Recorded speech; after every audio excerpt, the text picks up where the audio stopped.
আমিও রয়েছি কুষ্টিয়ার সবচেয়ে বড় সবজির পাইকারি বাজার, সেটি কিন্তু কুষ্টিয়ার পৌর বাজার।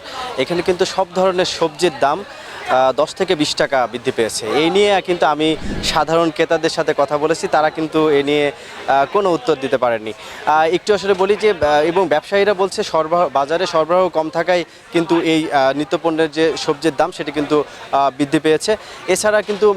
এছাড়া কিন্তু সবচেয়ে বিশেষ করে পেঁয়াজের দাম কিন্তু এই বাজারে 10 থেকে 20 টাকা বৃদ্ধি পেয়েছে। এবং সবচেয়ে অবাক করার একটি বিষয়, সেটি কিন্তু যে কাঁচামরিচ, সেটি কিন্তু এই বাজারে কিন্তু গেল এক সপ্তাহ আগেও কিন্তু এটি কিন্তু বিক্রয় হচ্ছিল 70 থেকে 80 টাকা, কিন্তু এখন কিন্তু এক সপ্তাহ ব্যবধানে কিন্তু তা 140 টাকা আসলে বেড়েছে। একেবারে কেজি প্রতিতে 60 টাকা দাম যে বৃদ্ধি সেটি কিন্তু পেয়েছে। এবং এছাড়া অন্যান্য সবজিদের কিন্তু দাম বৃদ্ধি পেয়েছে। এবং আমি কথা বলেছি একাধিক ক্রেতাদের সাথে, তারা বলছেন যে বাজার মনিটরিং যে বিষয়টি সেটি কিন্তু এই জেলায় একেবারেই নেই।